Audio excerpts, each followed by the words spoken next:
tell me briefly about your past history in sourcing venture capital?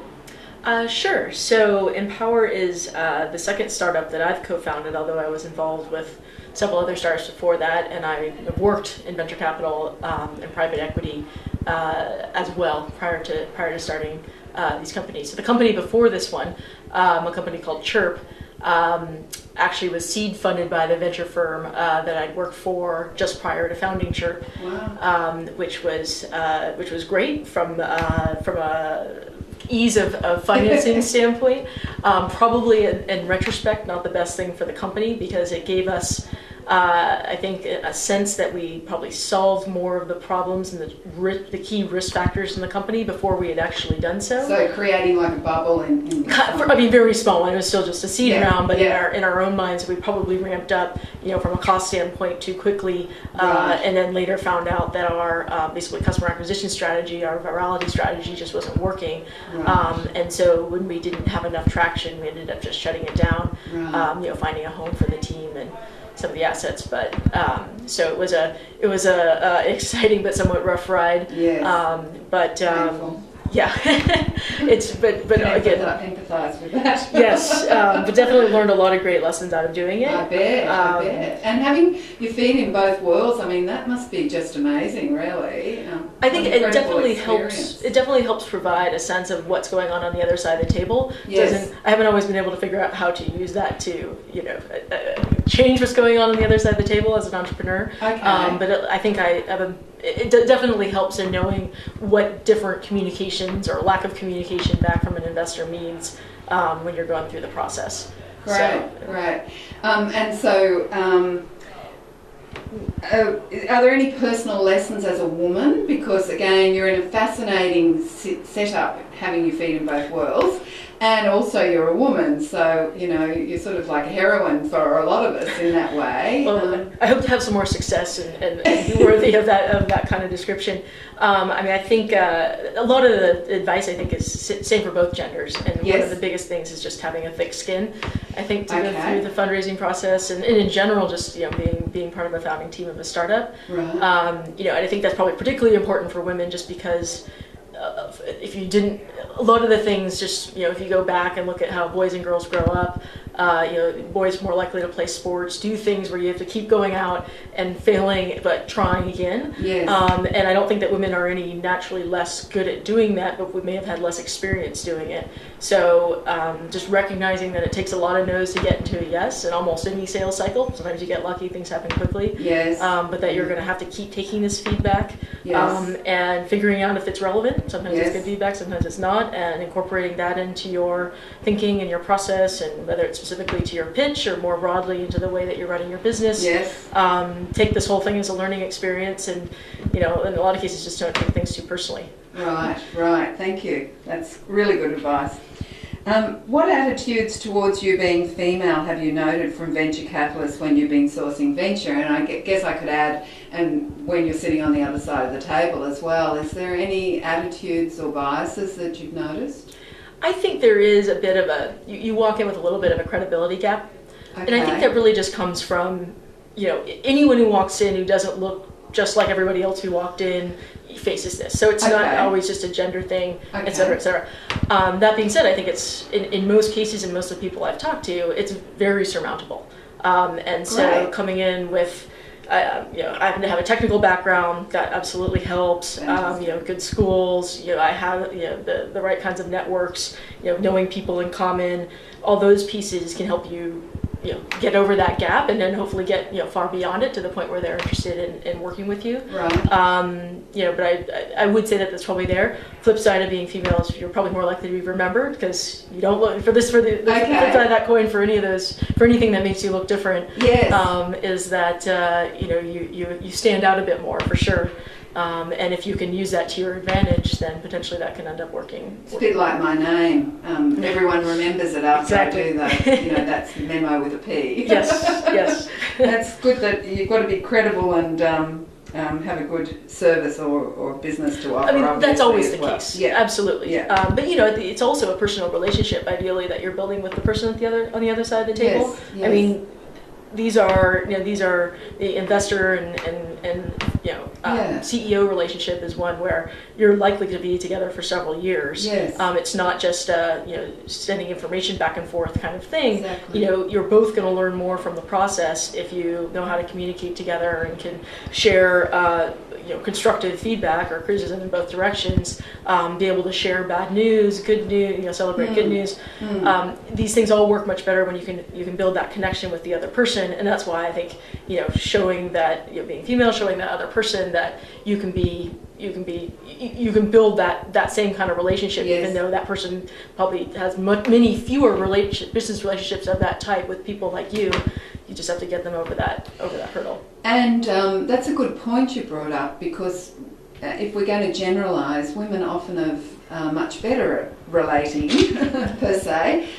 So we could actually leverage that strength to really build and work on the relationship with the venture capitalists that we're either pitching to or that we've become funded. I think so. I think you have to be careful about leading with that, because it's still Can sort we of use it just as like a confidence builder? That's kind of there was a great study that my mom sent me actually that talked about how the sort of happiness and satisfaction in life was not related necessarily to the number of friends you had, whether you were male or female, but whether the number of female friends that you had.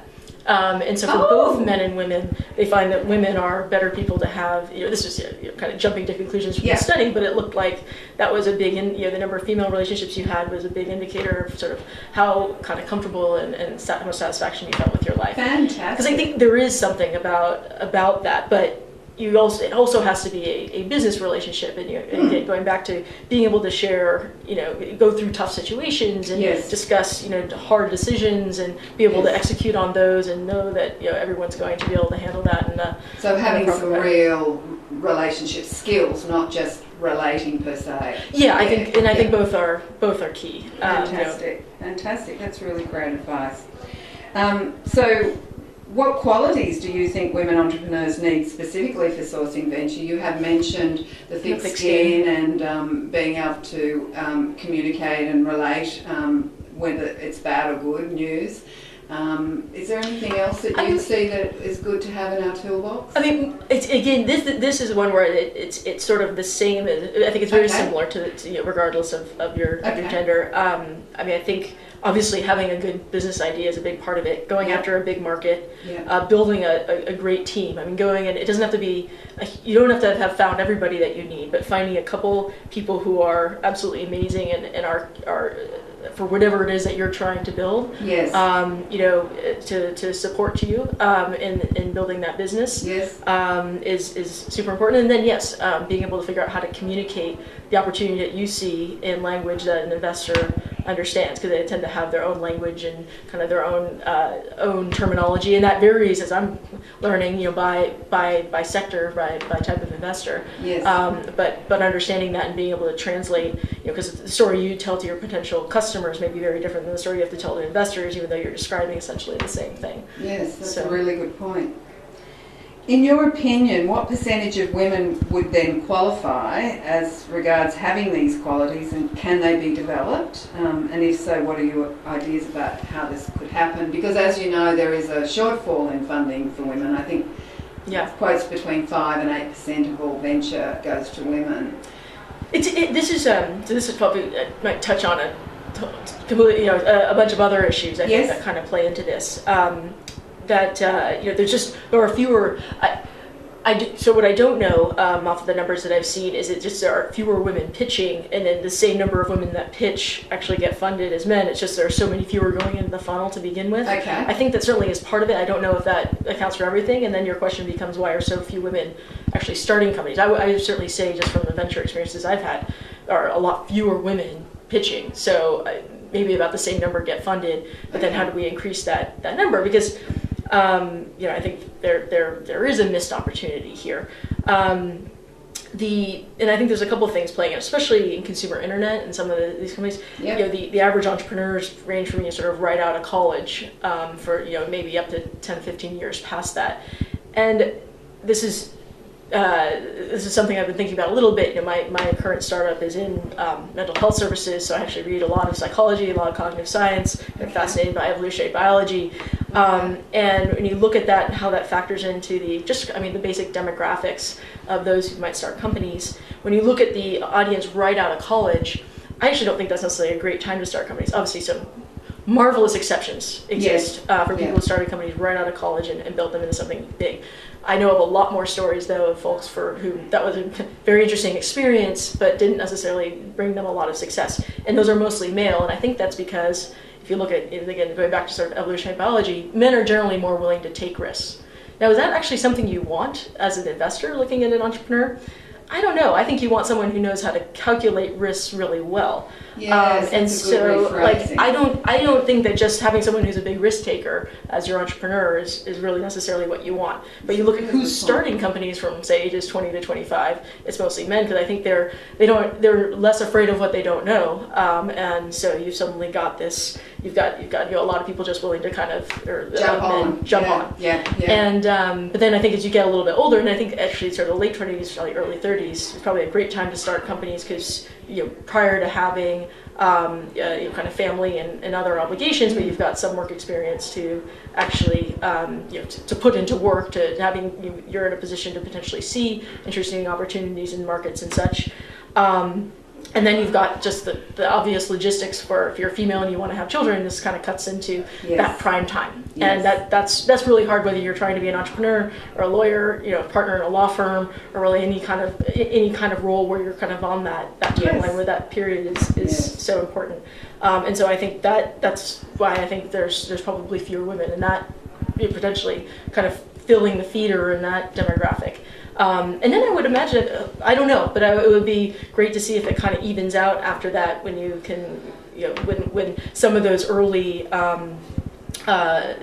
factors may not play into it quite as much. Yes. I don't know that it does, but I think it's, so there's a mix of, kind of risk factor and unfortunately just kind of timing problems that can come into play. Yeah. So, with women, it just is that logistical problem, but I've met some phenomenal women at all stages of their careers, and I'm very lucky to get helped and mentored by some of them. And I think there could be, if you try to think of what solutions to the problem might you look at, one might be just looking less at the age, looking less at if time had to be taken, making it more okay for their fact that this kind of period of having kids is just going to get in the way. It's going to eliminate a few. And I don't think that takes away from people's women I know, from drive or ambition. It's just, but there is a logistical process there that you've somehow got to find a way to deal with. Yes. And for the younger entrepreneurs, I think maybe making if assuming you want more entrepreneurs in that youngest group. Yes. Then perhaps it's more about making it, just kind of encouraging more women at the university level, and probably getting more women into sciences, where most of these companies are started out of, and into computer science and things like that, potentially. So.